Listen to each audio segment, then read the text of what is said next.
Hello everyone, welcome everyone to Petle ಪಾಠಶಾಲೆ. ನನ್ನ ಹೆಸರು ವಿನಾಯಕ್ ಪೇಟ್ಲೆ ಅಂತ. ಇವತ್ತಿನ ಕ್ಲಾಸ್ ಬಂದು ಎಸ್ಸೆ ನಂಬರ್ 6. ನೆಕ್ಸ್ಟ್ ಎಸ್ಸೆಗೆ ಮೂವ್ ಆಗ್ತಾ ಇದ್ದೀವಿ. ತುಂಬಾ ರಿಕ್ವೆಸ್ಟ್ ಬಂದಿದ್ದ ಎಸ್ಸೆ ಇದು. ನ್ಯಾಷನಲ್ ಎಜುಕೇಶನ್ ಪಾಲಿಸಿ 2020, ರಾಷ್ಟ್ರೀಯ ಶಿಕ್ಷಣ ನೀತಿ 2020 ಇಲ್ಲಿ ಏನ್ ಬಂತು ಅದ್ರ ಬಗ್ಗೆ ಇವತ್ತು ಕಂಪ್ಲೀಟ್ ಆಗಿ ಡೀಟೇಲ್ಸ್ ತಿಳ್ಕೊಂಡು ಹೋಗೋಣ. ಸೊ ನೀವು ಇನ್ನೂ ನಮ್ಮ ಚಾನೆಲ್ಗೆ ಸಬ್ಸ್ಕ್ರೈಬ್ ಆಗಿಲ್ಲ ಅಂದ್ರೆ ದಯವಿಟ್ಟು ಸಬ್ಸ್ಕ್ರೈಬ್ ಆಗಿ. ಸೊ ಒಳ್ಳೊಳ್ಳೆ ಕಂಟೆಂಟ್ ಕೊಡಕ್ಕೆ ಟ್ರೈ ಮಾಡ್ತೀವಿ. ಆಲ್ರೆಡಿ ಹಿಸ್ಟ್ರಿ ವಿಡಿಯೋಸ್ ಇದೆ, ಜಿಯೋಗ್ರಫಿ ವಿಡಿಯೋಸ್ ಇದೆ, ಎಸ್ಸೆ ಕೂಡ ಇನ್ನೂ ವಿಡಿಯೋಸ್ ಮಾಡ್ತೀವಿ. ಸೊ ನಿಮ್ಮ ಸಪೋರ್ಟ್ ತುಂಬ ಇಂಪಾರ್ಟೆಂಟ್ ಆಗುತ್ತೆ. ಸಪೋರ್ಟ್ ಇಲ್ಲ ಅಂದರೆ ನಮಗೂ ಮೋಟಿವೇಶನ್ ಇರಲ್ಲ. ಸೊ ಪ್ಲೀಸ್ ಸಪೋರ್ಟರ್ಸ್, ಸಬ್ಸ್ಕ್ರೈಬ್ ಮಾಡ್ಕೊಳ್ಳಿ, ಹೆಚ್ಚು ಜನರಿಗೆ ವಿಡಿಯೋನ ಶೇರ್ ಮಾಡಿ. ಸೊ ಡೈರೆಕ್ಟಾಗಿ ಇವತ್ತು ಕ್ಲಾಸಿಗೆ ಮೂವ್ ಆಗೋಣ. ಆಲ್ರೆಡಿ 5 ಎಸ್ ಕಂಪ್ಲೀಟ್ ಆಗಿರೋದು ಹೇಳಿದೆ. ಚಾನಲ್ಗೆ ವಿಸಿಟ್ ಮಾಡಿ ನೀವು ಅದನ್ನ ವಾಪಸ್ ನೋಡ್ಬೋದು. ಸೊ ಇವತ್ತಿನ ಕ್ಲಾಸಲ್ಲಿ ಏನೇನು ನೋಡ್ತೀವಿ ಅಂದರೆ 34 ವರ್ಷದ ನಂತರ ಒಂದು ರಾಷ್ಟ್ರೀಯ ಶಿಕ್ಷಣ ನೀತಿ ನಮ್ಮ ದೇಶದಲ್ಲಿ ಬಂದಿದೆ. ಯಾವ ಥರ ಇದು ಉತ್ತಮವಾಗಿದೆ, ಯಾವ ಥರ ನಮ್ಮ ಎಜುಕೇಶನ್ ಸಿಸ್ಟಮ್ನ ಇದು ಸುಧಾರಿಸುತ್ತೆ, ಇದರ ಚಾಲೆಂಜಸ್ ನೆಗೆಟಿವ್ ಅಂತ ಹೇಳಕ್ಕಾಗಲ್ಲ. ಇಂಥ ವಿಷಯಗಳಲ್ಲಿ ಏನಾದ್ರು ಒಂದು ದೊಡ್ಡ ಇನಿಷಿಯೇಟಿವ್ ತಗೊಂಡಾಗ ರಾಷ್ಟ್ರದಲ್ಲಿ ನೆಗೆಟಿವ್ ಅಂತ ಅದನ್ನ ಬರೆಯೋ ಬದಲು ನಾವು ಚಾಲೆಂಜಸ್ ಅಂತ ಬರಿಬೇಕು. ಅವ್ರಿಗೆ ಏನೇನು ಚಾಲೆಂಜಸ್ ಇದೆ ಅಂತ. ಸೊ ನಾನು ಲಾಸ್ಟ್ ಕ್ಲಾಸಲ್ಲೂ ಹೇಳ್ದಂಗೆ ನಮ್ಮ ಟೆಲಿಗ್ರಾಮ್ ಗ್ರೂಪಿಗೆ ಜಾಯ್ನ್ ಆದರೆ ನೀವು ಅಲ್ಲಿ ಎಸ್ಸೆಸ್ನ ಕಳಿಸಿ. ಸೊ ಬೇರೆಯವ್ರು ಇರೋರು ನಿಮ್ಮ ಎಸ್ಸೆನ ಎವ್ಯಾಲ್ಯೂಯೇಟ್ ಮಾಡ್ತಾರೆ, ನೀವು ಬೇರೆಯವ್ರ ಎಸ್ಸೆನ ಎವ್ಯಾಲ್ಯೂಯೇಟ್ ಮಾಡಿ ಫ್ರೀಯಾಗಿ ನೀವು ಅಲ್ಲಿ ಫೀಡ್ಬ್ಯಾಕ್ ತೊಗೊಬೋದು. ಸೊ ಇನ್ನೊಂದು ಇಲ್ಲಿ ಇಮೇಜ್ ಕೊಟ್ಟಿದ್ದೀನಿ. ಕಾಲೇಜ್ ಮಾಡ್ತೀರಾ, ಪೋಸ್ಟ್ ಗ್ರಾಜುಯೇಷನ್ ಮಾಡ್ತಾರೆ, PhD ಮಾಡ್ತಾರೆ, ಆದರೂ ಕೆಲವ್ರಿಗೆ ಕೆಲಸ ಇರಲ್ಲ. ಇಷ್ಟು ತುಂಬ ಪ್ರಾಬ್ಲಮ್ಸ್ ಇದೆ ಎಜುಕೇಷನ್ ಸಿಸ್ಟಮಲ್ಲಿ. ಒನ್ ಬೈ ಒನ್ ನಾವು ನೋಡ್ಕೋಗೋಣ. ಸೊ ಡೈರೆಕ್ಟ್ ಕ್ಲಾಸಿಗೆ ಮೂವ್ ಆಗೋಣ. ನ್ಯಾಷನಲ್ ಎಜುಕೇಷನ್ ಪಾಲಿಸಿ ಅಂತ ಕೊಟ್ಟ ತಕ್ಷಣ ಯಾವ ಥರ ಎಸ್ಸೆನ ನೀವು ಕನ್ಸ್ಟ್ರಕ್ಟ್ ಮಾಡ್ಕೋಬೋದು ಅಂತ ಇಲ್ಲಿ ನೋಡಿದ್ದೀವಿ. ಇಂಥ ವಿಡಿಯೋದ ಕೀವರ್ಡ್ಸ್ ಅಂತ ಬಂದರೆ ಇದರಲ್ಲಿ ಆದಮೇಲೆ ಬರೀ ನ್ಯಾಷನಲ್ ಎಜುಕೇಷನ್ ಪಾಲಿಸಿ ಅಂದರೆ ಕೀವರ್ಡ್ಸ್ ಏನೂ ಇರಲ್ಲ. NEP ನ್ಯಾಷನಲ್ ಎಜುಕೇಷನ್ ಪಾಲಿಸಿನೇ ಮೇನ್ ಕೀವರ್ಡು. ಅದು ಬಿಟ್ಟು ಬೇರೆ ಏನಾದರೂ ಕೊಟ್ಟರೆ ನಮ್ಮ ಸೊಸೈಟಿ ಯಾವ ಥರ ಚೇಂಜ್ ಆಗುತ್ತೆ, ಇಂಟರ್ನ್ಯಾಷನಲ್ ವೈಸ್ ಏನು ಥರ ಡಿಫ್ರೆನ್ಸ್ ಇರುತ್ತೆ, ಅದನ್ನ ಕೀವರ್ಡಾಗಿ ಕನ್ಸಿಡರ್ ಮಾಡಬೇಕು. ಸೊ ಅದನ್ನ ಯಾವ ಥರ ಸ್ಟ್ರಕ್ಚರ್ ಮಾಡ್ಕೋಬೋದು.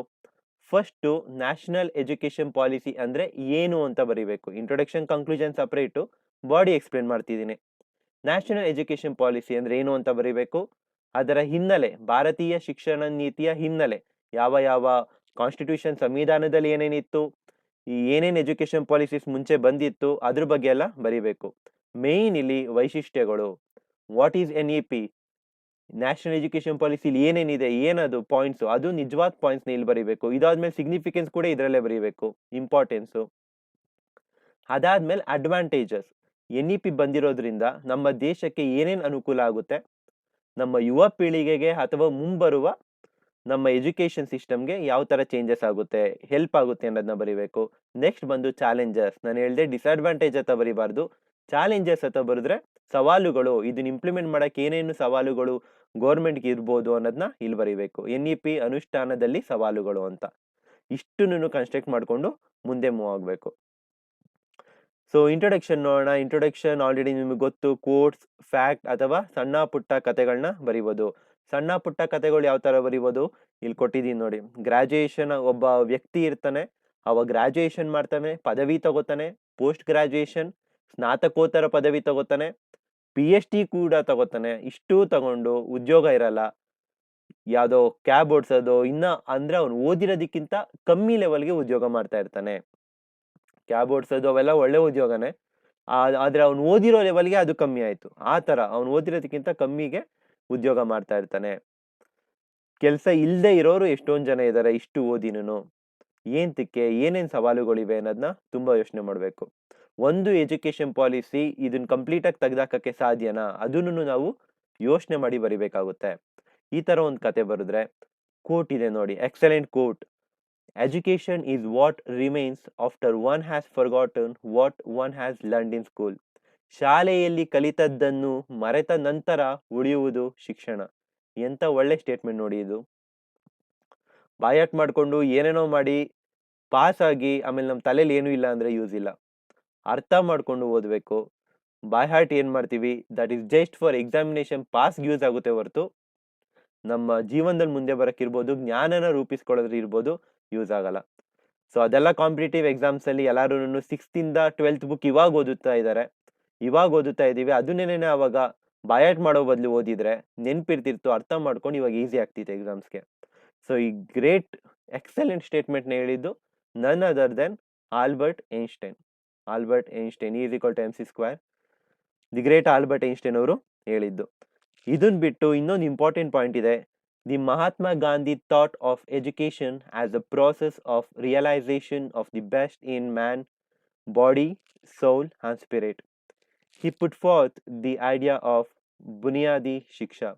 ಬುನಿಯಾದಿ ಶಿಕ್ಷಾ ಅನ್ನೋ ಕಲ್ಪನೆಯನ್ನ ಮಹಾತ್ಮ ಗಾಂಧಿ ಅವರು ಅವಾಗ ನೀಡಿರ್ತಾರೆ.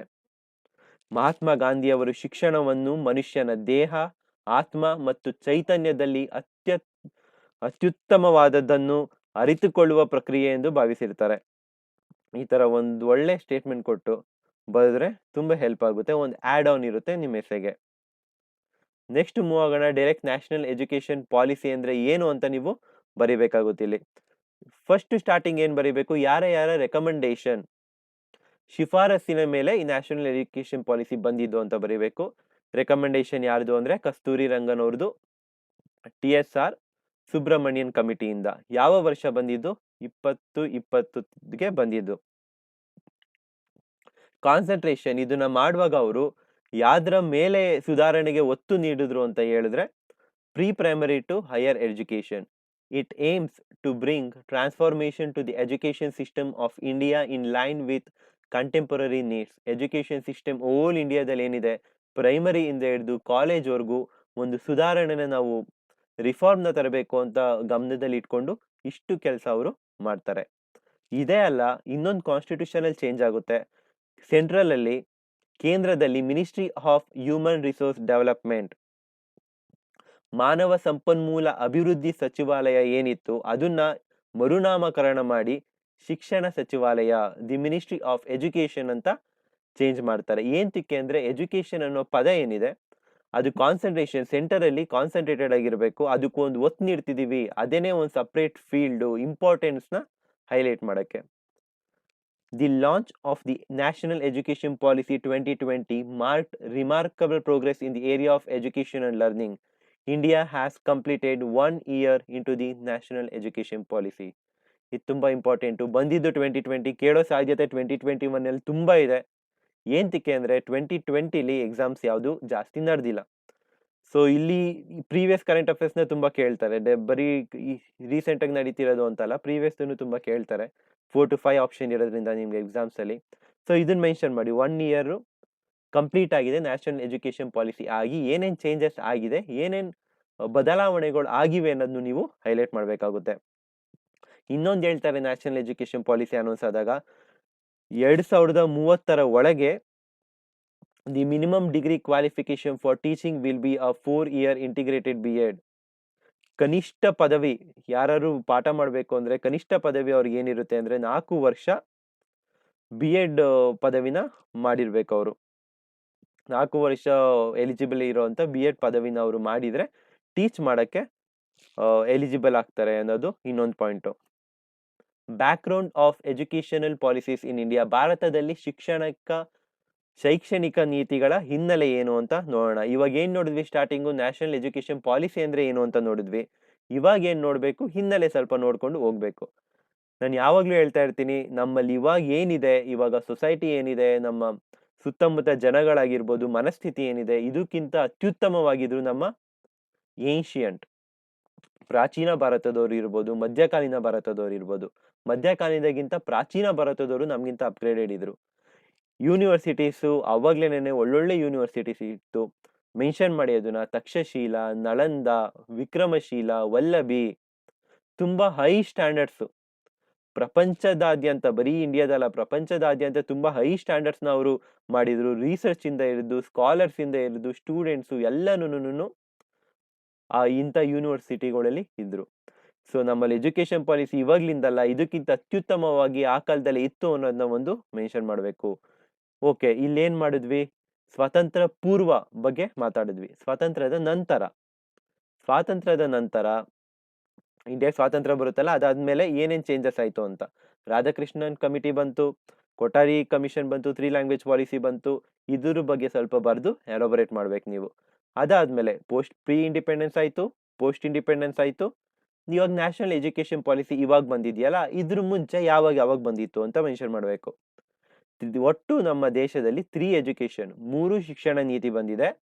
ಒಂದು 1968 1968 ಒಂದು 1986 ಒಂದು ಇವಾಗ ಅನ್ನೋದನ್ನ ಬರೀಬೇಕಾಗುತ್ತೆ. ಸೊ ಇದ್ರ ಎರಡ್ರ ಮಧ್ಯೆ ಒಂದು 22 ವರ್ಷ ಡಿಫ್ರೆನ್ಸ್ ಇದೆ. ಅದಾದ್ಮೇಲೆ ತುಂಬಾ ವರ್ಷಗಳ ಕಾಲ ಬಂದಿರ್ಲಿಲ್ಲ. ಶಿಕ್ಷಣವನ್ನ ಅಪ್ಡೇಟ್ ಮಾಡಬೇಕು, ಅಪ್ಗ್ರೇಡ್ ಮಾಡಬೇಕು ಅನ್ನೋ ಮೈಂಡ್ ಸೆಟ್ ಯಾರಿಗೂ ಬಂದಿರ್ಲಿಲ್ಲ. ತುಂಬಾ ನೆಸೆಸಿಟಿ ಇತ್ತು ಅದು. ಇಷ್ಟುನು ನೀವು ತುಂಬಾ ಒಳ್ಳೆ ಬ್ಯಾಕ್ಗ್ರೌಂಡ್ ಕೊಟ್ಟು ಬರೀತೀರಾ. ಇದಾದ್ಮೇಲೆ ಸ್ವಲ್ಪ ಕಾನ್ಸ್ಟಿಟ್ಯೂಷನ್ ಬಗ್ಗೆ ಮೆನ್ಷನ್ ಮಾಡಿ. ನಮ್ಮ ಕಾನ್ಸ್ಟಿಟ್ಯೂಷನ್ ಏನೇನ್ ಹೇಳುತ್ತೆ ಶಿಕ್ಷಣದ ಬಗ್ಗೆ ಅಂತ. ದಿ 42nd ಅಮೆಂಡ್ಮೆಂಟ್, ಸಂವಿಧಾನದ 42ನೇ ತಿದ್ದುಪಡಿಯು ಶಿಕ್ಷಣವನ್ನು ರಾಜ್ಯ ಪಟ್ಟಿಯಿಂದ ಸಮಕಾಲೀನ ಪಟ್ಟಿ ಮಾಡುವ ರೀತಿಯಲ್ಲಿ ರಾಷ್ಟ್ರೀಯ ಮಟ್ಟದಲ್ಲಿ ಒಟ್ಟಾರೆ ಪ್ರಮಾಣೀಕರಣಕ್ಕೆ ಸ್ಥಳಾಂತರಿಸಿತು ಅಂತ. ದಿ 42nd ಅಮೆಂಡ್ಮೆಂಟ್ ಏನ್ ಮಾಡ್ತಾರೆ, ಅಲ್ಲಿ ನಮ್ಮ ಎಜುಕೇಶನ್ ನ ಸ್ಟೇಟ್ ಲಿಸ್ಟ್ ಇಂದ ಕಂಕರೆಂಟ್ ಲಿಸ್ಟ್ ಗೆ ಹಾಕ್ತಾರೆ. ಸೊ ಸ್ಟೇಟ್ ಲಿಸ್ಟ್ ಇದ್ರೆ ಬರೀ ಸ್ಟೇಟ್ ಅವ್ರು ಮಾತ್ರ ರೂಲ್ಸ್ ಮಾಡಕ್ಕಾಗೋದು. 3 ಲಿಸ್ಟ್ ಇದೆ, ನಿಮ್ಗೆ ಗೊತ್ತಿರುತ್ತೆ ಅನ್ಸುತ್ತೆ. Central list, state list, concurrent list. State list ಅಲ್ಲಿ ಏನೇನ್ ವಿಷಯಗಳು ಬರುತ್ತೆ ಅವನ್ನೆಲ್ಲ ಸ್ಟೇಟ್ ಗೌರ್ಮೆಂಟ್ ಹ್ಯಾಂಡಲ್ ಮಾಡುತ್ತೆ. ಸೆಂಟ್ರಲ್ ಬರೋದೆಲ್ಲ ಸೆಂಟ್ರಲ್ ಗೌರ್ಮೆಂಟ್ ಹ್ಯಾಂಡಲ್ ಮಾಡುತ್ತೆ. ಕಂಕರೆಂಟ್ ಅಂದ್ರೆ ಇಬ್ರಿಗೂ ಅದ್ರ ಮೇಲೆ ಕಂಟ್ರೋಲ್ ಇರುತ್ತೆ ಅಂತ. ಸೊ ಬರೀ ಸ್ಟೇಟಿಗೆ ಬಿಟ್ಬಿಟ್ರೆ ಒಂದೊಂದು ಸ್ಟೇಟ್ ಅವರು ಒಂದೊಂದ್ ತರ ರೂಲ್ಸ್ ಮಾಡ್ಕೊಂಡು ಹೋಗ್ತಾರೆ ಅಂತ ಸ್ಟೇಟ್ ಇಂದ ಕಂಕರೆಂಟ್ಗೆ ಅವಾಗ್ಲೇನೆ ಮೂವ್ ಮಾಡಿದ್ರು ಎಜುಕೇಶನ್ ನ. ಸೊ ಇವಾಗ ಅದಕ್ಕೆನೆ ಸೆಂಟ್ರಲ್ ಅವರು ಇದಕ್ಕೆ ರೂಲ್ಸ್ ಮಾಡಿರೋದು. ಸೊ ಸ್ಟೇಟ್ ಅವರು ಮಾಡ್ಬೋದು, ಸೊ ಅವ್ರು ಬದಲಾವಣೆ ಮಾಡ್ಕೊಂಡು ಬೇರೆ ತರ ರೂಲ್ಸ್ ಮಾಡ್ತಾರೆ. The 86th amendment made the right to education an enforceable fundamental right. Article 21A ಎಲ್ಲರಿಗೂ ಗೊತ್ತಿರುತ್ತೆ, ಎಜುಕೇಶನ್ ನ ಫಂಡಮೆಂಟಲ್ ರೈಟ್ ಆಗಿ ಮಾಡಿದ್ದು. ಸೊ ಇದ್ರ ಬಗ್ಗೆ ಕೂಡ ನೀವು ಸ್ವಲ್ಪ ಮೆನ್ಷನ್ ಮಾಡ್ಬೇಕಾಗುತ್ತೆ. ಸೊ ಇವಾಗ ಬ್ಯಾಕ್ ಗ್ರೌಂಡ್ ಮೆನ್ಷನ್ ಮಾಡಿದ್ರಿ. ಇವಾಗ ಫೀಚರ್ಸ್ ಡೈರೆಕ್ಟ್ ಟು NEP 2020 ಏನೇನಿದೆ ಅನ್ನೋದಕ್ಕೆ ಬರೋಣ. Reduction in drop out levels in middle and secondary schools and adoption of the multidisciplinary approach in the higher education system. ಮಧ್ಯಮ ಮತ್ತು ಪ್ರೌಢಶಾಲೆಗಳಲ್ಲಿ ಡ್ರಾಪ್ ಔಟ್ ಮಟ್ಟವನ್ನು ಕಡಿಮೆ ಮಾಡುವುದು ಮತ್ತು ಉನ್ನತ ಶಿಕ್ಷಣ ವ್ಯವಸ್ಥೆಯಲ್ಲಿ ಬಹುಶಿಸ್ತಿನ ವಿಧಾನವನ್ನು ಅಳವಡಿಸಿಕೊಳ್ಳುವುದು. ಇದು ಪ್ರೌಢಶಾಲೆ ಇರ್ಬೋದು, ಮಧ್ಯಮ ಶಾಲೆಯಲ್ಲಿ ಎಷ್ಟೊಂದು ಜನ ಅರ್ಧಕ್ಕೆ ಬಿಡ್ತಾ ಇದ್ರು, ಡ್ರಾಪ್ ಔಟ್ ಆಗ್ತಾ ಇದ್ರು. ಅದನ್ನ ಕಮ್ಮಿ ಮಾಡೋದು ಒಂದು ಉದ್ದೇಶ ಇರುತ್ತೆ. ಇನ್ನೊಂದು ಮಲ್ಟಿ ಡಿಸಿಪ್ಲಿನರಿ ಅಪ್ರೋಚ್. ಏನು ಮಲ್ಟಿ ಡಿಸಿಪ್ಲಿನರಿ ಅಪ್ರೋಚ್ ಅಂದ್ರೆ, ಇವಾಗ ನೀವು PU ಆಗಿರ್ಬೋದು, PCMB, PCMC, PCME ಈ ತರ 3 ಆಪ್ಷನ್ ಇರ್ತಿತ್ತು ಸೈನ್ಸ್ ಅವ್ರಿಗಾದ್ರೆ. ಸೊ ಸೈನ್ಸ್ ಅವ್ರಿಗೆ ಅಕಸ್ಮಾತ್ ನನಗೆ ಫಿಸಿಕ್ಸ್ ಕೆಮಿಸ್ಟ್ರಿ ಇಷ್ಟ, ನಾನು ಅದ್ರ ಜೊತೆ ಎಕನಾಮಿಕ್ಸ್ ಮಾಡ್ತೀನಿ ಅಂದ್ರೆ ಆಗ್ತಾ ಇರ್ಲಿಲ್ಲ. ಸೊ ಇವಾಗ ಮಲ್ಟಿ ಡಿಸಿಪ್ಲಿನರಿ ಇರೋದ್ರಿಂದ ನೀವು ಇಲ್ಲಿ ಫಿಸಿಕ್ಸ್ ಕೆಮಿಸ್ಟ್ರಿ ತಗೊಂಡು ಅಲ್ಲಿ ಒಂದು ಎಕನಾಮಿಕ್ಸ್ ಸ್ಟ್ಯಾಟಿಸ್ಟಿಕ್ಸ್ ತಗೋಬಹುದು. ಈ ತರ ಡಿಫ್ರೆಂಟ್ ನ ನೀವು ಮರ್ಜ್ ಮಾಡಿ ಓದ್ಬೋದು. ನೀವು ಬರೀ ಫಿಕ್ಸ್ಡ್ ಇಲ್ಲ, ನೀವೇನೇನೆ ಏನ್ ಓದುತ್ತೀರಾ ಅಂತ ಚಾಯ್ಸ್ ಮಾಡಿ ಓದೋ ಅಂತ ಫ್ಲೆಕ್ಸಿಬಿಲಿಟಿ ಇವಾಗ ಬಂದಿದೆ. Universalisation of education from pre school to secondary level. The right of children to free and compulsory education 2009 will be extended to cover children between 3 to 18 years. Free and compulsory education ಇರುತ್ತೆ ನೋಡಿ. 6 ಇಂದ 14 years ಗಿತ್ತು ಮುಂಚೆ free and compulsory education ಕೊಡ್ಲೇಬೇಕು ಅಂತ. 14 years ಅವ್ರಿಗೂ ಅಂದ್ರೆ ಏನ್ maximum ಅವಾಗ ಹೈಸ್ಕೂಲ್ಗೆ ಬಂದಿರ್ತಾರೆ. ಸೊ ನಾವು ಮುಂದುವರಿತಿದೀವಿ, ದೇಶ ಮುಂದುವರಿತಿದೆ, ಪ್ರಪಂಚ ಮುಂದುವರಿತಿದೆ. ಸೊ ಇಯರ್ ಕೂಡ ನಾವು ಜಾಸ್ತಿ ಮಾಡ್ಬೇಕಾಗುತ್ತೆ. ಇವಾಗೆಲ್ಲ ಹೈಸ್ಕೂಲು ಅಷ್ಟು ಓದ್ಬಿಟ್ಟು ಸುಮ್ನಿರ್ತೀನಿ ಅಂದ್ರೆ ಏನೂ ಪ್ರಯೋಜನ ಇಲ್ಲ. 10th PUನೇ ಪ್ರಯೋಜನ ಆಗ್ತಾ ಇಲ್ಲ. So 18 years at least PU complete ಮಾಡೋರ್ಗು ಅವ್ಗೆ ಕಂಪಲ್ಸರಿ ಎಜುಕೇಶನ್ ಅವ್ರಿಗೆ ಸಿಗ್ಲೇಬೇಕು ಅಂತ ಒಂದು ರೂಲ್ ಮಾಡಿದ್ದಾರೆ. ಕೋ ಕರಿಕ್ಯುಲಮ್ ಇಂಡಿಯಾದಲ್ಲೇ ತುಂಬಾ ನೆಗ್ಲೆಕ್ಟ್ ಮಾಡಿರೋದು ಅಂದ್ರೆ ಕೋ ಕರಿಕ್ಯುಲಮ್. ಯಾವ ರೇಂಜಿಗೆ ನೆಗ್ಲೆಕ್ಟ್ ಮಾಡಿದೀವಿ ಅಂದ್ರೆ, ಒಲಿಂಪಿಕ್ಸ್ ಅಲ್ಲಿ ಮೆಡಲ್ ಬೇಕು ನಮ್ಗೆ, ಆದ್ರೆ ಓದಕ್ ಇಷ್ಟ ಇಲ್ಲ ಅನ್ನೋ ಅಷ್ಟು. ಆದ್ರೆ ಸ್ಪೋರ್ಟ್ಸ್ ಅಲ್ಲಿ ನಮ್ಮ ಮಕ್ಳಿಗೆ ಆಡಕ್ ಬಿಡಲ್ಲ, ಒಲಿಂಪಿಕ್ಸ್ ಅಲ್ಲಿ ಮೆಡಲ್ ಬೇಕು ಅನ್ನೋ ಮೈಂಡ್ ಸೆಟ್ ಮೂವ್ ಆಗ್ಬಿಟ್ಟಿದೀವಿ. ಕೋ ಕರಿಕ್ಯುಲಮ್ ಓದದ್ ಬಿಟ್ಟು ಬೇರೆ ಏನೇನಿದೆ ಅಂದ್ರೆ ಸ್ಪೋರ್ಟ್ಸು, ಆರ್ಟ್ಸು, ಕಾಮರ್ಸು ಎಲ್ಲದಕ್ಕೂ ಈಕ್ವಲ್ ಲೆವೆಲ್ ಇಂಪಾರ್ಟೆನ್ಸ್ ಕೊಡಬೇಕು. ಬರೀ ಸೈನ್ಸ್ ಸ್ಟ್ರೀಮ್ ಆಗಿರ್ಬೋದು, ಸೈನ್ಸ್ ಓದಬೇಕು ಅಂತ ಆಗಿರ್ಬೋದು, ಬೇರೆ ಏನೋ ಸ್ಟ್ರೀಮ್ಗಳಾಗಿರ್ಬೋದು ಅಲ್ಲ, ಸ್ಪೋರ್ಟ್ಸ್ ಅಲ್ಲೂ ಅದೇ ಇರಬೇಕು. ಇದಕ್ಕೆ ಗೋರ್ಮೆಂಟ್ ನನ್ಗನ್ಸ್ದಂಗೆ ಮೋಸ್ಟ್ಲಿ ಇದನ್ನ ಗೋರ್ಮೆಂಟ್ ಮಾಡೋಕ್ಕಾಗಲ್ಲ. ಪೇರೆಂಟ್ಸ್ ಮೈಂಡ್ ಸೆಟ್ ಕೂಡ, ನಮ್ಮ ಜನರ ಮೈಂಡ್ ಸೆಟ್ ಕೂಡ ಚೇಂಜ್ ಆಗಬೇಕು. ಕಂಪ್ಯೂಟರ್ ಸ್ಕಿಲ್ಸ್ ಇವಾಗ ದೇಶ ಮೂವ್ ಆಗ್ತಾ ಇರೋದೇ ಮ್ಯಾಕ್ಸಿಮಮ್ ಕಂಪ್ಯೂಟರ್ ಇಂದ. ಆರ್ಟಿಫಿಷಿಯಲ್ ಇಂಟೆಲಿಜೆನ್ಸ್ ಇರ್ಬೋದು, ಬಿಗ್ ಡೇಟಾ, ಎವ್ರಿಥಿಂಗ್ ಇವಾಗ ಎಲ್ಲ ಇರೋದನ್ನೇ ಕಂಪ್ಯೂಟರ್ ಇಂದ ಮೂವ್ ಆಗ್ತಿದೆ. ಸೊ ಕ್ಲಾಸ್ 6 6ನೇ ತರಗತಿಯಿಂದನೇ computer coding programming language, web development ಏನೇನು ಮಾಡ್ತೀವಿ ಇದನ್ನೆಲ್ಲನೂ 6ನೇ ತರಗತಿಯಿಂದನೇ ಇಂಟ್ರೊಡ್ಯೂಸ್ ಮಾಡಬೇಕು. ಯಾಕೆ ಅಂದರೆ ಇವಾಗ ಓಡ್ತಾ ಇರೋದೇ ಫ್ಯೂಚರ್ ಇರೋದೇನೆ ಅದ್ರ ಬೇಸ್ ಮೇಲೆ 6th ಸ್ಟ್ಯಾಂಡರ್ಡಿಂದನೇ ಸ್ಟಾರ್ಟ್ ಮಾಡಬೇಕು ಅಂತ ಡಿಸೈಡ್ ಮಾಡಿದ್ದಾರೆ. ಇದು ಮಾತ್ರ ಅಲ್ಲ, ಟೀಚರ್ ಕೇಪಬಿಲಿಟೀಸ್. ಬರೀ ಮಕ್ಳನ್ನ ಸರಿ ಮಾಡಿದ್ರೆ ಆಯ್ತಾ, ನಮ್ಮ ಶಿಕ್ಷಕರನ್ನು ಸರಿ ಮಾಡಬೇಕಲ್ಲ. ಎಷ್ಟೋ ಹಳ್ಳಿ ಕಡೆ ನೋಡಿದ್ದೀವಿ, ಗೋರ್ಮೆಂಟ್ ಶಿಕ್ಷಕ ಆಗಿರ್ತಾರೆ, ಇಂಗ್ಲೀಷ್ ಟೀಚರ್ ಆಗಿರ್ತಾರೆ, ಇಂಗ್ಲೀಷ್ನ ಕ್ಲಾಸಲ್ಲಿ ಕನ್ನಡದಲ್ಲಿ ಹೇಳ್ಕೊಡ್ತಿರ್ತಾರೆ, ಆಮೇಲೆ ಅವ್ರಿಗೂ ಇಂಗ್ಲೀಷ್ ಮಾತಾಡೋಕೆ ಬರಲ್ಲ. ಸೊ ಈ ಥರ ಆದಾಗ ಮಕ್ಕಳಿಗೆ ಮುಂದೆ ಕಷ್ಟ ಆಗುತ್ತೆ. ಮುಂದೆ ಅವ್ರು ಹೈಸ್ಕೂಲ್ಗೆ ಹೋದಾಗ, ಬೇರೆ PUಗೆ, ಡಿಗ್ರಿಗೆ ಅಲ್ಲಿ ಹೋದಾಗ ಅವ್ರು ಅಲ್ಲಿ ಕಷ್ಟ ಅನುಭವಿಸ್ತಾರೆ. ಸೊ ಟೀಚರ್ ಕೂಡ ರಿಫಾರ್ಮ್ ಆಗಬೇಕು. A new and comprehensive national curriculum framework for teacher education will be formulated. NCERT consultation ತಗೊಂಡು, NCERT ಇವಾಗ ಏನಿದೆ ಅವ್ರ ಕನ್ಸಲ್ಟೇಷನ್ ತಗೊಂಡು NCFTE ಹೊಸ ಮತ್ತು ಸಮಗ್ರ ರಾಷ್ಟ್ರೀಯ ಪಠ್ಯಕ್ರಮದ ಚೌಕಟ್ಟು ಅಂತ NCFTE ಫಾರ್ಮ್ ಮಾಡಿ ಟೀಚರ್ಸ್ಗೆ ಏನೇನು ಕೇಪಬಿಲಿಟೀಸ್ ಇರಬೇಕು, ಯಾವ ಥರ ಅವ್ರನ್ನ ಇಂಪ್ರೂವೈಸ್ ಮಾಡ್ಬೋದು, ಏನೇನು ಟ್ರೈನಿಂಗ್ ಕೊಡ್ಬೋದು ಟೀಚರ್ಸ್ಗೆ ಅಂತ ಡಿಸೈಡ್ ಮಾಡೋ ಅಂತ ಹೊಸ ಪ್ಲಾಟ್ಫಾರ್ಮ್ನ ತರ್ತಾ ಇದ್ದಾರೆ. ಇನ್ನೇನೇನಿದೆ, an autonomous body, the national educational technology forum.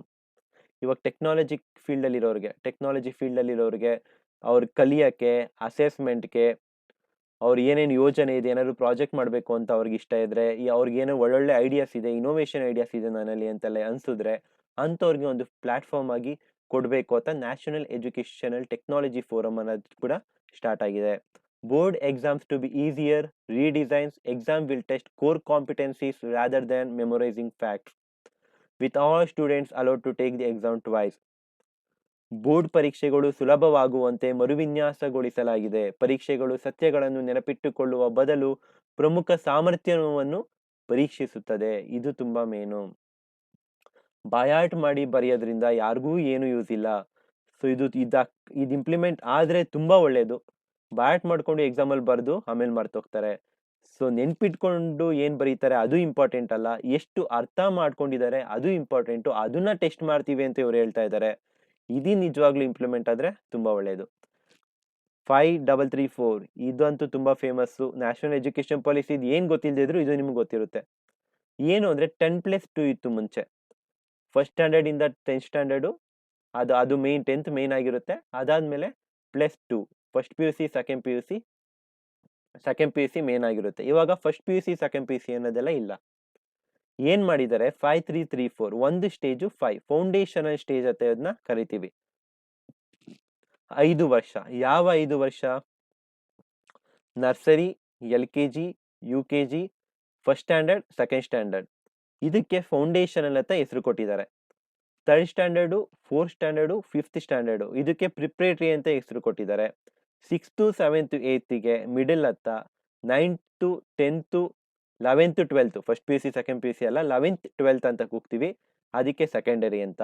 ಈ ಥರ ಡಿವೈಡ್ ಮಾಡಿ ಒಂದೊಂದು ಸ್ಟೇಜಲ್ಲಿ ಒಂದೊಂದು ಎಕ್ಸಾಮ್ ಇಟ್ಕೊಂಡು ಅವ್ರನ್ನ ಇನ್ನೂ ಉತ್ತಮ ರೀತಿಯಾಗಿ ನಮ್ಮ ಸ್ಟೂಡೆಂಟ್ಸ್ನ ನಾವು ಮಾಡ್ಕೊಂಬರ್ಬೇಕು ಅನ್ನೋ ಏಮ್ ಇಟ್ಕೊಂಡಿದ್ದಾರೆ. ಸಿಗ್ನಿಫಿಕೆನ್ಸ್ ಏನು ಇಂಪಾರ್ಟೆಂಟ್ ಇದ್ರದ್ದು, ಏನಕ್ಕೆ ಇಷ್ಟು ಪ್ರಾಮುಖ್ಯತೆ ಕೊಡಬೇಕು ನಾವು ರಾಷ್ಟ್ರೀಯ ಶಿಕ್ಷಣ ನೀತಿಗೆ ಅಂತ ಕೇಳಿದ್ರೆ, the 5+3+3+4 model for school education will help in shaping the child's future. ತುಂಬ ಇಂಟ್ರೆಸ್ಟಿಂಗ್ ಕಾಣುತ್ತಿದ್ದು, ತುಂಬ ರಿಸರ್ಚ್ ಮಾಡಿರೋ ಥರ ಕಾಣುತ್ತೆ. ಬಟ್ ಇಂಪ್ಲಿಮೆಂಟೇಷನ್ನೇ ಎಲ್ಲರಿಗೂ ವರಿ ಇರೋದು. ನಮ್ಗೆ ಐಡಿಯಾಸ್ ಕೊಡೋರು ತುಂಬ ಜನ ಇದ್ದಾರೆ. IAS ಆಫೀಸರ್ ಇರ್ಬೋದು, IPS, ತುಂಬ ಒಳ್ಳೊಳ್ಳೆ ಟ್ಯಾಲೆಂಟ್ಸ್ ಇದ್ದಾರೆ, ಒಳ್ಳೊಳ್ಳೆ ಐಡಿಯಾ ಪ್ರೋಗ್ರಾಮ್ಸ್ನ ಕೊಡ್ತಾರೆ. ಆದರೆ ನಮ್ಮ ರಾಜಕಾರಣಿಗಳು ಅದನ್ನ ಇಂಪ್ಲಿಮೆಂಟ್ ಮಾಡ್ತಾರ? ಅಲ್ಲಿ ಸ್ಟೇಟಲ್ಲಿ ಸೆಂಟ್ರಲಲ್ಲಿ ಬಂದ್ರೂ ಕೆಳ ಹಂತ ಏನಿದೆ, ಸ್ಕೂಲಲ್ಲಿ ಪ್ರಿನ್ಸಿಪಾಲ್ ಕೂಡ ಇದಕ್ಕೆ ಮೇನ್ ಆಗ್ತಾರೆ, ಸ್ಕೂಲಲ್ಲಿ ಇರೋ ಟೀಚರ್ಸ್ ಮೇನ್ ಆಗ್ತಾರೆ ಇದಕ್ಕೆ, ಬೋರ್ಡ್ ಎಕ್ಸಾಮ್ಸಲ್ಲಿ ಕರೆಕ್ಷನ್ ಎವ್ಯಾಲ್ಯೂಯೇಟ್ ಮಾಡ್ತಾರಲ್ಲ ಪೇಪರ್ಸ್ನ ಅವ್ರು ಮೇನ್ ಆಗ್ತಾರೆ. ಸೊ ಕೆಳ ಹಂತದಲ್ಲಿ ಇದು ಯಾವ ಥರ ವರ್ಕ್ ಆಗುತ್ತೆ ಅನ್ನೋದನ್ನ ನೋಡಬೇಕು.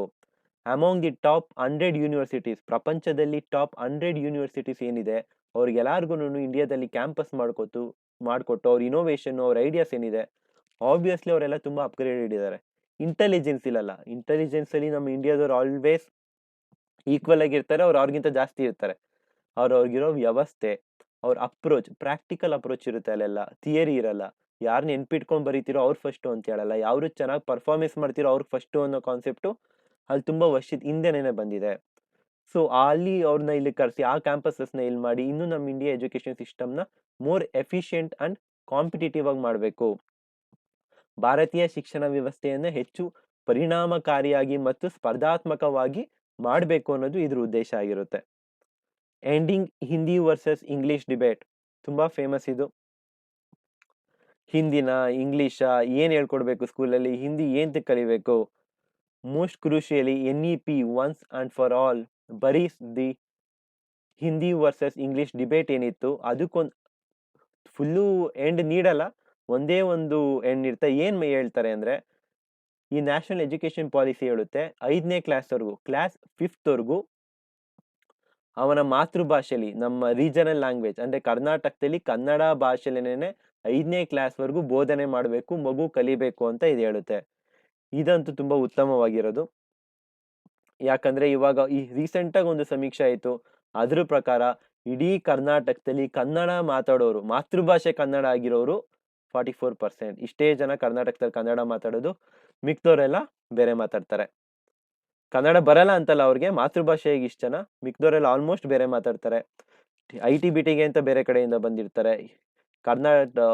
ಕರ್ನಾಟಕ ಗಡಿ ಇಟ್ಕೊಂಡಿರೋದ್ರಿಂದ ಆಂಧ್ರ, ತಮಿಳ್ನಾಡು ಇಲ್ಲ ಅಲ್ಲಿಂದ ವಲಸೆ ಆಗಿ ಬಂದಿರ್ತಾರೆ. ಸೊ ಕನ್ನಡ ಮಾತಾಡೋ ಸಂಖ್ಯೆ ಕಮ್ಮಿ ಆಗ್ತಾ ಇದೆ. ಇದೊಂದು ಒಳ್ಳೆ ಉತ್ತಮ ಸುಧಾರಣೆ. ಅವ್ರು ಅಟ್ಲೀಸ್ಟ್ ಅವ್ರ ಮಕ್ಳನ್ನ ಇಲ್ಲಿ ನಮಗೆ ಸ್ಕೂಲ್ ಸೇರ್ಸ್ಬೇಕಂದ್ರೂ ಅವರಾದ್ರೂ ಕನ್ನಡ ಕಲಿತಾರಲ್ಲ, ಕಲಿಯೋ ತರ ಆಗುತ್ತಲ್ಲ ಅನ್ನೋದೊಂದು ಅಡ್ವಾಂಟೇಜು. ಬಟ್ ಅದನ್ನ ಹೇಳ್ದಂಗೆ ಯಾವ ತರ ಇದನ್ನೆಲ್ಲ ಪಾಸ್ ಮಾಡ್ತೀರಾ? ಸುಮ್ಮನೆ ಪಾಸ್ ಮಾಡ್ಬೋದು. ಕನ್ನಡ ಕಲಿಯದೇ ಇದ್ರೂ ಏನೋ ಆಪ್ಷನಲ್ ತರ ಕೊಟ್ಟು ಪಾಸ್ ಮಾಡೋದಲ್ಲ, ಕಲಿತ್ರೆ ಮಾತ್ರ ಪಾಸ್ ಮಾಡಬೇಕು. ಅಂಡ್ ನನಗನ್ಸ್ದಂಗೆ as per my opinion, Hindi and English debate ಇಲ್ಲಿಗೆ ಎಂಡ್ ಆಗುತ್ತೆ ಅಂತ ಕಾಣ್ತಿಲ್ಲ. ಯಾವಾಗ ಎಂಡ್ ಆಗುತ್ತೆ ಅಂದ್ರೆ, ಹಿಂದಿನ ಕಂಪ್ಲೀಟ್ ಆಗಿ ರಿಮೂವ್ ಮಾಡಬೇಕು, ಕನ್ನಡ ಇಂಗ್ಲಿಷ್ ಬೇರೆ ಸಬ್ಜೆಕ್ಟ್ಸ್ ಇಡಿ. ಯಾಕಂದ್ರೆ ಈಗ ಈಕ್ವಾಲಿಟಿ ಅಂತ ಹೋದ್ರೆ ನಿಮ್ ಮಧ್ಯಪ್ರದೇಶಲ್ಲಿ ಅಲ್ಲೆಲ್ಲ ಉತ್ತರ ಪ್ರದೇಶ ಮಧ್ಯಪ್ರದೇಶಲ್ಲಿ ಅವ್ರಿಗೆ 3 ಲ್ಯಾಂಗ್ವೇಜ್ ಇಲ್ಲ. ನಾವಾದ್ರೆ ಕನ್ನಡ ಇಂಗ್ಲಿಷ್ ಹಿಂದಿ ಕಲಿಬೇಕು. ಅವ್ರು ಕಲಿಬೇಕಾಗಿರೋದೇನೆ ಹಿಂದಿ ಆಮೇಲೆ ಇಂಗ್ಲಿಷ್. ಏಂತಕ್ಕೆ ಆತರ? ಅವ್ರಿಗೆ ಮಾತ್ರ ಒಂದು ಸಬ್ಜೆಕ್ಟ್ ಕಮ್ಮಿ, ನಮ್ಗೆ ಮಾತ್ರ ಒಂದು ಸಬ್ಜೆಕ್ಟ್ ಜಾಸ್ತಿ ಎಂತಕ್ಕೆ? ಅದು ಹಿಂದಿ ಬೇರೆ ಭಾಷೆ ನಿಂತು ಕಲಿಬೇಕು, ಅದು ಬೇಡ. ಕನ್ನಡ ಸಾಕು, ಇಂಗ್ಲಿಷ್ ಸಾಕು, ಬೇರೆ ಸಬ್ಜೆಕ್ಟ್ಗಳಿರಲಿ. 4-year undergraduate degrees will be multiple entry and exit options will be introduced. ಇದಂತೂ ಎಕ್ಸಲೆಂಟ್. ಇದು ಒಂದು ಎಕ್ಸಾಂಪಲ್ ಹೇಳ್ತೀನಿ. ಒಬ್ಬ ಹುಡುಗ 2nd PUC ಪಾಸ್ ಆಗ್ತಾನೆ, ಓದೋದನ್ನ ನಿಲ್ಲಿಸ್ತಾನೆ. ಇನ್ನೊಬ್ಬ ಹುಡುಗ 4th year engineering 4th year ವರೆಗೂ ಹೋಗ್ತಾನೆ, ಫೇಲ್ ಆಗಿ ನಿಲ್ಲಿಸ್ತಾನೆ. ಬಟ್ ಏನಾದ್ರೂ ಬೇರೆ ಕಡೆ ಅವ್ರ ಕೆಲ್ಸಕ್ಕೆ ಹೋದ್ರೆ, ನೀನ್ ಎಜುಕೇಶನ್ ಏನಪ್ಪಾ ಅಂದ್ರೆ ಇವನು 2nd PUC ಅನ್ಬೇಕು, ಇಂಜಿನಿಯರಿಂಗ್ 4th ಇಯರ್ ವರ್ಗೂ ಹೋಗಿ ಫೇಲ್ ಆಗಿ ಬಂದವನು 2nd PUC ಅನ್ಬೇಕು, ಪಾಸ್ ಆದ್ರೆ ಮಾತ್ರ ಲೆಕ್ಕ ಇಂಜಿನಿಯರಿಂಗು. ಆ ತರ ಇತ್ತು. ಇವಾಗ ಏನ್ ಮಾಡಿದ್ದಾರೆ, ನೀವು engineering 2nd year 3rd year ಅಲ್ಲಿ ಆಚೆ ಬಂದ್ರೆ ಸರ್ಟಿಫಿಕೇಟ್ ಕೊಡ್ತಾರೆ. ಇಂಜಿನಿಯರಿಂಗ್ 3 ವರ್ಷ ಮುಗಿಸಿದಾನೆ ಅನ್ನೋ ತರ ಸರ್ಟಿಫಿಕೇಟು, ಇಂಜಿನಿಯರಿಂಗ್ 2 ವರ್ಷ ಮುಗಿಸಿದಾನೆ ಅನ್ನೋ ಸರ್ಟಿಫಿಕೇಟ್ ಕೊಡ್ತಾರೆ. ಅದರಿಂದ ಅವ್ರಿಗೆ ಏನ್ ಓದಿದ್ದೇವೆ, ಆಕ್ಚುಲಿ ಏನಾಗಿದೆ ಅವ್ರ ಲೈಫಲ್ಲಿ, ಏನ್ ಓದಿದ್ದಾರೆ ಅಲ್ಲಿವರೆಗೂ ಅವ್ರಿಗೆ ಸರ್ಟಿಫಿಕೇಟ್ ಸಿಗುತ್ತೆ. Multiple entry. ಇವಾಗ 1 ವರ್ಷ ನಾನು ಕಾಲೇಜ್ಗೆ ಹೋದೆ ಗುರು, ಬೋರ್ ಆಯ್ತು ನನಗೆ, ಕಾಲೇಜ್ ಬೇಡ, ಮನೇಲಿ ಪ್ರಾಬ್ಲಮ್ ಇದೆ, ನಾನು ವಾಪಸ್ ಬರ್ತೀನಿ, ಇನ್ನೊಂದು ವರ್ಷ ರೆಸ್ಟ್ ತಗೊಂಡು, ತಾಯಿಗೆ ಹುಷಾರಿಲ್ಲ, ಎಲ್ಲ ಮುಗಿಸ್ಕೊಂಡು ಮತ್ತೆ ಹೋಗ್ತೀನಿ, ಹೋಗ್ಬೋದು. ಆ ತರ ಆಪ್ಷನ್ ಇವಾಗ ಕೊಟ್ಟಿದ್ದಾರೆ. 1 ಇಯರ್ ಗ್ಯಾಪ್ ತಗೊಂಡು ಬಂದು ಆಮೇಲೆ ಹೋಗಿ ಮತ್ತೆ ನೀವು ಎಜುಕೇಶನ್ ಕಂಪ್ಲೀಟ್ ಮಾಡ್ಬೋದು. ತುಂಬಾ ಅತ್ಯುತ್ತಮವಾದ ಫೀಚರ್ ಇದು. ಬಟ್ ಇದಕ್ಕೆ ನಮ್ಮ ಇಂಡಿಯನ್ ಪೇರೆಂಟ್ಸ್ ಒಪ್ತಾರೋ ಇಲ್ವೋ ಅದು ಗೊತ್ತಿಲ್ಲ. 1 ಇಯರ್ ವಾಪಸ್ ಬರ್ತೀನಿ ನನಗೆ ಅಂದ್ರೆ ಒಪ್ತಾರೋ ಇಲ್ವೋ ಗೊತ್ತಿಲ್ಲ. ಇಂಜಿನಿಯರಿಂಗ್ ಕಂಪ್ಲೀಟ್ ಮಾಡಿಲ್ಲ, ಇದೊಂದು ಒಳ್ಳೆ ಅಡ್ವಾಂಟೇಜ್, ಕಂಪ್ಲೀಟ್ ಮಾಡಿಲ್ಲ ಅಂದ್ರೂ ಸರ್ಟಿಫಿಕೇಟ್ ಕೊಡೋದು. ಎಕನಾಮಿಕಲ್ ವೈಸ್, ಸ್ಟ್ಯಾಟಿಸ್ಟಿಕ್ಸ್ ವೈಸ್ ಈ ಪಾಯಿಂಟ್ ತುಂಬಾ ಇಂಪಾರ್ಟೆಂಟ್ ಆಗುತ್ತೆ. The state and central government both will work together towards greater public investment by the public for student will give rise to GDP by 6% at its earliest. ರಾಜ್ಯ ಮತ್ತು ಕೇಂದ್ರ ಸರ್ಕಾರಗಳು ಒಟ್ಟಾಗಿ ಕೆಲಸ ಮಾಡುವ ಮೂಲಕ ಸಾರ್ವಜನಿಕರಿಗೆ ಹೆಚ್ಚಿನ ಸಾರ್ವಜನಿಕ ಹೂಡಿಕೆಗೆ ಶಿಕ್ಷಣಕ್ಕಾಗಿ GDPಯನ್ನು 6ರಷ್ಟು ಹೆಚ್ಚಿಸುತ್ತದೆ. GDP ಏನಿದೆ ನಮ್ದು, ಅದನ್ನ 6% ಅಷ್ಟು ಎಜುಕೇಶನ್ಗೆ ಹೆಚ್ಚಿಸ್ತೀವಿ ಅನ್ನೋ ಉದ್ದೇಶನ ಇಟ್ಕೊಂಡಿದ್ದಾರೆ. ಚಾಲೆಂಜಸ್ ಇಷ್ಟು ನೋಡ್ಕೊಬಂದ್ವಿ, ಇವಾಗ ಸಿಗ್ನಿಫಿಕೆನ್ಸ್ ಎಲ್ಲ ನೋಡ್ಕೊಬಂದ್ವಿ. ಡಿಸ್ಅಡ್ವಾಂಟೇಜಸ್ ಅಂತ ಬರೆಯೋದು ಬೇಡ, ಚಾಲೆಂಜಸ್ ಏನೇನಿದೆ ಅಂತ ಬರೆಯೋಣ. ನಾಲೆಡ್ಜ್ ಜಾಬ್ಸ್ ಮಿಸ್ ಮ್ಯಾಚ್, ಜ್ಞಾನ ಉದ್ಯೋಗಗಳು ಹೊಂದಿಕೆಯಾಗುವುದಿಲ್ಲ. ನೀವು ಇಷ್ಟೊಂದು ಮಾಡ್ತೀರಾ.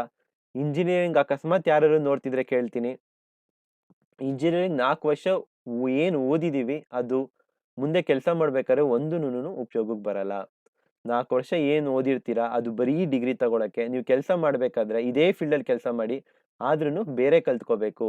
ಇಲ್ಲಿ ಏನ್ ಕಲ್ತಿರ್ತೀವಿ ಅದು ಯೂಸ್ ಇಲ್ಲ. ಯಾಕಂದ್ರೆ ಎಲ್ಲಾ ಸಿಲೆಬಸ್ಗಳು ಓಬಿರಾಯ ಕಾಲದ್ದು, ಬ್ರಿಟಿಷ್ ಕಾಲ ಸಿಲೆಬಸ್ ಇಟ್ಕೊಂಡು ಕೂತಿದ್ದಾರೆ. ಅದನ್ನ ಕಲ್ತ್ಕೊಂಡು ನೀವು ಆಚೆ ಹೋಗಿ ಕೆಲಸ ಹುಡುಕ್ತೀನಿ ಅಂದ್ರೆ ಸಾಧ್ಯ ಇಲ್ಲ, ಬೇರೆ ಕಲಿಲೇಬೇಕು. ಮಿಸ್ ಮ್ಯಾಚ್ ಆಗಿದೆ. ಇಲ್ಲಿ ನೀವು ಹೇಳ್ಕೊಡೋದೇ ಬೇರೆ, ಅಲ್ಲಿ ನಾವು ಕೆಲಸ ಕೇಳ್ಕೊಂಡು ಹೋದಾಗ ಅಲ್ಲಿ ಅವ್ರು ಕೇಳ್ತಿರೋದೇನೆ ಬೇರೆ. ಅದನ್ನ ಫಸ್ಟ್ ಇಂಪ್ರೂವ್ ಮಾಡ್ಬೇಕು ನೀವು. GDP ನ ಲಾಸ್ಟ್ ಸ್ಲೈಡಲ್ಲಿ ಹೇಳಿದೆ 6% ಅಷ್ಟು GDP ಜಾಸ್ತಿ ಮಾಡ್ತೀವಿ ಅಂತ ಹೇಳಿದ್ದೀರಾ, ಅದೇ ನಮಗ್ ಡೌಟು. ಯಾಕಂದ್ರೆ ಸರ್ಕಾರಗಳು ಆಶ್ವಾಸನೆ ಕೊಡ್ತಾರೆ ಹೊರತು ಯಾವ್ದನ್ನ ನಿರ್ವಹಿಸ್ತೀರಾ, ಯಾವ್ದನ್ನ ನಿರ್ವಹಿಸಿದೀನಿ ಅಂತ ತೋರ್ಸ್ಕೊಂಡು ಸುಮ್ನಾಗ್ತೀರಾ, ಅದ್ರ ಬಗ್ಗೆ ಪ್ರಶ್ನೆ ಮಾಡ್ಬೇಕಾಗುತ್ತೆ. ಸಿಲಿಬಸ್ ನೀಡ್ಸ್ ಟು ಬಿ ಅಪ್ಡೇಟೆಡ್, ನಾನು ಅವಾಗ್ಲೇ ಹೇಳ್ದೆ. ಯಾವುದೋ ಕಾಲದ ಸಿಲಿಬಸ್ ಇಟ್ಕೊಂಡು ಇವಾಗ್ಲೂ ಅದನ್ನೇ ಇಟ್ಕೊಂಡು ಕೂತ್ಕೋತೀನಿ ಅಂದ್ರೆ ಆಗಲ್ಲ. ಅಪ್ಡೇಟ್ ಆಗ್ಬೇಕು, ಸಿಲಿಬಸ್ಗಳು ಅಪ್ಡೇಟ್ ಆಗ್ಬೇಕು. ಇವಾಗೆಲ್ಲ ಎಂತೆಂಥ ಒಳ್ಳೆ ಈ ಆರ್ಟಿಫಿಷಿಯಲ್ ಇಂಟೆಲಿಜೆನ್ಸ್ ಅಂತೆ, ಕಂಪ್ಯೂಟಿಂಗ್ ಅಂತೆ, ಒಳ್ಳೊಳ್ಳೆ ಟೆಕ್ನಾಲಜಿಗಳು ಬಂದಿದೆ. ಮೆಕ್ಯಾನಿಕಲ್ ಅಲ್ಲಿ ಆಗಿರ್ಬೋದು, ಕಂಪ್ಯೂಟರ್ ಸೈನ್ಸ್ ಅಲ್ಲಿ, ಎಲೆಕ್ಟ್ರಾನಿಕಲಿ, ಆರ್ಟ್ಸ್ ಅಲ್ಲಿ ಆಗಿರ್ಬೋದು, ಒಳ್ಳೊಳ್ಳೆ ರೀತಿ ಇದೆ ಎಜುಕೇಶನ್ ಕೊಡ್ಸಕ್ಕೆ. ಹಳೇ ಸಿಲಿಬಸ್ಸೇ ಇಟ್ಕೊಂಡು ಅಲ್ಲಿ ಸ್ವಲ್ಪ ಕ್ಲಾಶ್ ಮಾಡ್ಕೊಂಡು ಈ ಒಂದ್ ಪಕ್ಷದವರು ಈ ಈ ವ್ಯಕ್ತಿಯ ಪಾಠನ್ ತೆಗಿಬೇಡಿ ಅನ್ನೋದು, ಇನ್ನೊಂದು ಪಕ್ಷದವರು ಇಲ್ಲ ಈ ವ್ಯಕ್ತಿ ಪಾಠನ್ ತೆಗಿಬೇಡಿ ಅನ್ನೋದು, ಇವನ್ನೆಲ್ಲ ಕೇಳ್ಕೊಂಡ್ ಕೂತಿದ್ದಾರೆ. ಒಂದ್ ಕಮಿಟಿ ಫಾರ್ಮ್ ಮಾಡಿ ಏನೇನ್ ಸಿಲಿಬಸ್ ಇರ್ಬೇಕಂತ ಅವ್ರು ಡಿಸೈಡ್ ಮಾಡ್ತಾರೆ. ಟ್ರಾನ್ಸ್ಪರೆನ್ಸಿ ಇನ್ ಎವ್ಯಾಲ್ಯೂಯೇಷನ್, ಮೌಲ್ಯಮಾಪನದಲ್ಲಿ ಪಾರದರ್ಶಕತೆ, ಇದು ತುಂಬಾ ಇಂಪಾರ್ಟೆಂಟು. ಇವಾಗೆಲ್ಲ first standard to 10th standard ಆರಾಮ್ಸಾಗಿ ಪಾಸ್ ಆಗ್ತೀವಿ, 10th ಮಾತ್ರ ಡೇಂಜರ್ ಇರೋದು. ಸ್ಕೂಲ್ ಅವರೇ ಪಾಸ್ ಮಾಡ್ಬಿಡ್ತಾರೆ. This is very worst situation. ಇದು ತುಂಬಾ ವರ್ಸ್ಟ್. ಇದು ಯಾವ ತರ ಆಗ್ತಿದೆ ಅಂದ್ರೆ, 5ನೇ ಕ್ಲಾಸ್ 6ನೇ ಕ್ಲಾಸಲ್ಲಿ ಯಾವ್ದಾದ್ರು ಮಗು ಫೇಲ್ ಆಗುತ್ತೆ ಅಂತಿದ್ರೆ ಅದನ್ನ ಪಾಸ್ ಮಾಡಿ ಆ ಮಗು 10th ಹೋಗಿ ಫೇಲ್ ಮಾಡ್ಬೇಕು, ಆ ತರ ಮಾಡೋ ತರ ಇದೆ. ಆ ಮಗು ಫೇಲ್ ಆಗಂಗಿದ್ರೆ ಅಲ್ಲೇ ಆಗಿ ಇನ್ನೊಂದು ವರ್ಷ ಓದಿ ಬಂದ್ರೆ 10th ಪಾಸ್ ಆಗುತ್ತೆ. ಸುಮ್ನೆ ಪಾಸ್ ಮಾಡ್ಬಿಟ್ಟು ಕಳ್ಸಿದ್ರೆ 10th ಅದಕ್ಕೆ ಡಿಫಿಕಲ್ಟ್ ಆಗಿ ಫೇಲ್ ಆಗುತ್ತೆ. ಸೊ ಇದೆಲ್ಲ ತಪ್ಪು. ಮೌಲ್ಯಮಾಪನ ಎವ್ಯಾಲ್ಯೂಯೇಷನ್ ಏನಿದೆ ಅದನ್ನ ಕರೆಕ್ಟ್ ಆಗಿ ಮಾಡ್ಬೇಕು. ಆಮೇಲೆ ಎಕ್ಸಾಮ್ಸ್ ನಡಿಬೇಕಾದ್ರೆ ಸ್ಕ್ವಾಡ್ ಏನ್ ಹೋಗ್ತಾರೆ, ಕರೆಕ್ಟ್ ಆಗಿರೋರನ್ನ ಕಳಿಸ್ಬೇಕು. ಇವಾಗ್ಲೂ ತುಂಬಾ ಕಡೆ ಕಾಪಿ ನಡೆಯುತ್ತೆ. PUC ಆಗಿರ್ಬೋದು, ಎಜುಕೇಶನ್ ಅಲ್ಲಿ ತುಂಬಾ ಪ್ರಾಬ್ಲಮ್ಸ್ ಇದೆ. ಇದನ್ನೆಲ್ಲ ನಾನು ಎಷ್ಟೊಂದು ಮೆನ್ಷನ್ ಮಾಡಿಲ್ಲ. ಪೇಪರ್ ಲೀಕ್ ಆಗಿರ್ಬೋದು, ಎವ್ಯಾಲ್ಯೂಯೇಷನ್ ಅಲ್ಲಿ ಹಗರಣ ಆಗಿರ್ಬೋದು, ಲಂಚ ಕೊಟ್ಟು ಸೇರಿಸ್ಕೊಳ್ಳೋದಾಗಿರ್ಬೋದು, ಲಂಚ ಕೊಟ್ಟು ಪಾಸ್ ಆಗೋದಾಗಿರ್ಬೋದು, ಲಂಚ ಕೊಟ್ಟು PhD ಡಿಗ್ರಿ ತಗೊಂತಾರೆ, ಲಂಚ ಕೊಟ್ಟು ಡಿಗ್ರಿ ತಗೊಂತಾರೆ, ಏನೇನೋ ಇದೆ. ಬರೀರಿ ಅವೆಲ್ಲ. Equal support from all of the States ತುಂಬಾ ಇಂಪಾರ್ಟೆಂಟ್ ಆಗುತ್ತೆ. ಮೇಜರ್ ಚಾಲೆಂಜ್ ಇದು. ಎಲ್ಲಾ ರಾಜ್ಯಗಳಿಂದ ಸಮಾನ ಬೆಂಬಲ ಸಿಗುತ್ತಾ? ಯಾಕಂದ್ರೆ ಇದು ಇರೋದು ಕಂಕರೆಂಟ್ ಲಿಸ್ಟ್ ಅಲ್ಲಿ. ಸೊ ಸ್ಟೇಟ್ ಕೂಡ ಇದ್ರಲ್ಲಿ ಹೋಲ್ಡ್ ಇರುತ್ತೆ. ಇವಾಗ ಆಲ್ರೆಡಿ ಇದ್ರ ಎಕ್ಸಾಂಪಲ್ ತಗೋಬೇಕಾದ್ರೆ ತಮಿಳ್ನಾಡವರು ಒಪ್ತಿಲ್ಲ. 3 ಲ್ಯಾಂಗ್ವೇಜ್ ಪಾಲಿಸಿ ಏನಿದೆ ನಿಮ್ದು, ಅದು ನಮಗ್ ಬೇಕಾಗಿಲ್ಲ. ಫಸ್ಟ್ ಹಿಂದಿ ರಿಮೂವ್ ಮಾಡಿ. ಆಮೇಲೆ 3rd ಸ್ಟ್ಯಾಂಡರ್ಡ್ 5th 8th ವರ್ಗ ಅದೇನ್ ಮೇನ್ ಎಕ್ಸಾಮ್ ಅಂತ ಹೇಳಿದೀರಾ, ಅದನ್ನು ನಮ್ಗೆ ಇಷ್ಟ ಇಲ್ಲ ಅಂತ ಅವ್ರು ಆಲ್ರೆಡಿ ತಕರೆ ಎತ್ತಿದ್ದಾರೆ. 3 ಲ್ಯಾಂಗ್ವೇಜ್ ಪಾಲಿಸಿ ಬೇಕಾಗಿಲ್ಲ ನಮ್ಗೆ ಅಂತ. ಇಂಡಿವಿಜುವಲಿ ನನ್ನ ಒಪಿನಿಯನ್ ಅಂದ್ರೆ ಇದಕ್ಕೆ I completely support this point. 3 language policy ಬೇಕಾಗಿಲ್ಲ. ಹಿಂದಿ ಕಲ್ತ್ಕೊಂಡು ಇಲ್ಲೇನೋ ಆಗ್ಬೇಕಾಗಿಲ್ಲ. Kannada, English is more than enough. English ಬಂದ್ರೆ ಎಲ್ಲಿ ಬೇಕಾದ್ರೂ ಹೋಗ್ಬೋದು. ನೀವು ಯಾವುದೇ ದೇಶ, ಯಾವುದೇ ರಾಜ್ಯಕ್ಕೆ ಹೋದ್ರು ಇಂಗ್ಲಿಷ್ ಮಾತಾಡಿದ್ರೆ ಮಾತಾಡೋರು ಇರ್ತಾರೆ, ಕಲ್ತ್ಕೊಬೋದು. ಅದು ಬಿಟ್ಟು ಬೇರೆ ಲ್ಯಾಂಗ್ವೇಜ್ ನ ಹೇರಿ ಇನ್ನೊಂದು ಸಬ್ಜೆಕ್ಟ್ ಎಕ್ಸ್ಟ್ರಾ ಮಾಡಿ ಏನ್ ಪ್ರೆಷರ್ ಆಗ್ತೀರಾ? ಇಂಗ್ಲಿಷ್, ಕನ್ನಡ ಸಾಕು. ಇಷ್ಟು ಚಾಲೆಂಜಸ್ ಬಗ್ಗೆ ಡಿಸ್ಕಸ್ ಮಾಡಿದೀವಿ. ಇನ್ನೂ ಪಾಯಿಂಟ್ಸ್ ನಾನು ಹೇಳ್ದೆ ಇಲ್ಲಿ ಏನೇನ್ ತರ ಹಗರಣ ಆಗುತ್ತೆ ಅಂತ, ಅವೆಲ್ಲನೂ ಕೂಡ ನೀವು ಬರಿಬೋದು. ಆಮೇಲೆ PE ಟೀಚರ್ಸ್ ಪಾಪ PT ಟೀಚರ್ಸ್ ಏನಿದೆ ಅವ್ರಿಗೂ ಇಂಪ್ರೂವ್ ಆಗಬೇಕು. ಬರೀ ಯಾವುದೋ ಒಬ್ರು ಟೀಚರ್ಸ್ ಮೇಲೆ ಕಾನ್ಸಂಟ್ರೇಟ್ ಟೀಚಿಂಗ್ ಫೀಲ್ಡ್ ಕೂಡ ರಿಫಾರ್ಮ್ ಆಗಬೇಕು. ಸೋಷಿಯಲ್ ಮ್ಯಾಥ್ಸ್ ಟೀಚರ್ಸ್ ಡಿಮ್ಯಾಂಡ್ ಇರುತ್ತೆ. ನೋಡಿ ಇವಾಗ ಎಲ್ಲಾ ಟೀಚರ್ಸ್ ಆನ್ಲೈನ್ ಅಲ್ಲಿ ಪಾಠ ಮಾಡ್ಕೊಂಡು ದುಡ್ಡು ಮಾಡ್ತಿದ್ದಾರೆ. ಶೈಕ್ಷಣಿಕ ಶಿಕ್ಷಣ ಇದು ಟೀಚರ್ಸ್ ಏನಿದ್ದಾರೆ, physical education teacher, PT teacher, ಅವ್ರ ಫಿಸಿಕಲ್ ಎಜುಕೇಶನ್ ನಾವು ಲ್ಯಾಪ್ಟಾಪ್ ಅಲ್ಲಂತೂ ಹೇಳ್ಕೊಟ್ಟು ಮಾಡೋಕ್ಕಾಗಲ್ಲ. ಸೊ ಅವ್ರಿಗೆಲ್ಲ ಇವಾಗ ತುಂಬಾ ಪ್ರಾಬ್ಲಮ್ ಆಗಿದೆ. ರಿಲೇಟ್ ಮಾಡಿ ನೀವು ತುಂಬಾ ಪಾಯಿಂಟ್ಸ್ಗಳನ್ನ ನೀವು ಬರೀಬಹುದು. ಕನ್ಕ್ಲೂಷನ್, ಫೈನಲಿ ಕನ್ಕ್ಲೂಷನ್ ಬರೋದಾದ್ರೆ, the new national education policy 2020 is a good policy as it aims at making the education system holistic, flexible, multidisciplinary, aligned to the needs of the 21st century and the 2030 Sustainable Development Goals. The intent of policy seems to be ideal in many ways, but it is the implementation where lies the keys to success. ಹೊಸ ರಾಷ್ಟ್ರೀಯ ಶಿಕ್ಷಣ ನೀತಿ 2020 ಉತ್ತಮ ನೀತಿಯಾಗಿದ್ದು, ಇದು 21ನೇ ಶತಮಾನದ ಅಗತ್ಯಗಳಿಗೆ ಮತ್ತು 2030ರ ಸುಸ್ಥಿರ ಅಭಿವೃದ್ಧಿ ಗುರಿಗೆ ಅನುಗುಣವಾಗಿ ಶಿಕ್ಷಣ ವ್ಯವಸ್ಥೆಯನ್ನು ಸಮಗ್ರ ಹೊಂದಿಕೊಳ್ಳುವ ಬಹುಶಿಸ್ತೀಯವಾಗಿಸುವ ಗುರಿಯನ್ನು ಹೊಂದಿದೆ. ಇಷ್ಟು ಬರೆದು ಮಿಕ್ಕಿದ ಅನುಷ್ಠಾನ ಯಶಸ್ಸಿನ ಕೀಲಿಯಾಗಿದೆ ಅಂತೆಲ್ಲ ಬರೆದು ಒಳ್ಳೆ ಕನ್ಕ್ಲೂಷನ್ ಯಾವ ತರ ಇರಬೇಕಾದ್ರೆ, ನೀವು ಇಲ್ಲಿ ಮೇಲೆ ಏನ್ ಬರ್ದಿದ್ದೀರಾ ಅದ್ರದ್ದು ಸಾರಾಂಶ ತರ ಇರಬೇಕು. ಎಲ್ಲಾನು ಸ್ಟೇಟ್ ಮಾಡಿ ಮುಂದಕ್ಕೆ ಏನೇನ್ ಮಾಡ್ಬೋದು ಅಂತನೂ ಅವ್ರಿಗೆ ವಿಷನ್ ಕೊಟ್ಟು ಬರಿಬೇಕಾಗುತ್ತೆ. ಇಷ್ಟು ಬಂದು ಇವತ್ತಿನ ಎಸ್ಸೆ. ಏನೇ ಡೌಟ್ ಇದ್ರೂನು ನಿಮಗೆ ನನ್ನ ಪರ್ಸನಲ್ ಇನ್ಸ್ಟಾಗ್ರಾಮ್ ಅಕೌಂಟ್ ಇದೆ, ಟೆಕ್ಸ್ಟ್ ಮಾಡಿ. ಪೇಟ್ಲೆ ಪಾಠಶಾಲೆ ಇನ್ಸ್ಟಾಗ್ರಾಮ್ ಅಕೌಂಟ್ ಇದೆ, ಟೆಕ್ಸ್ಟ್ ಮಾಡಿ. ಸೊ ನೆಕ್ಸ್ಟ್ ಎಸ್ಸೆ ಯಾವ್ದು ಬೇಕು ಅನ್ನೋದನ್ನ ಕಮೆಂಟ್ ಮಾಡಿ. ನ್ಯಾಷನಲ್ ಎಜುಕೇಷನ್ ಪಾಲಿಸಿ ಕೇಳಿದ್ರು ಮಾಡಿದ್ದೀವಿ. ಕಮೆಂಟ್ ಮಾಡಿ ಯಾವ್ದು ಬೇಕು ಅಂತ. ಹೆಚ್ಚು ಜನರಿಗೆ ಶೇರ್ ಮಾಡಿ, ಸಪೋರ್ಟ್ ಮಾಡೋದ್ರಿಂದ ಹೆಚ್ಚು ಒಳ್ಳೊಳ್ಳೆ ಕಂಟೆಂಟ್ ವೀಡಿಯೋಸ್ನ ನಿಮ್ಮ ಮುಂದೆ ತರ್ತೀವಿ. Thanks so much for watching my video. Meet you in my next session.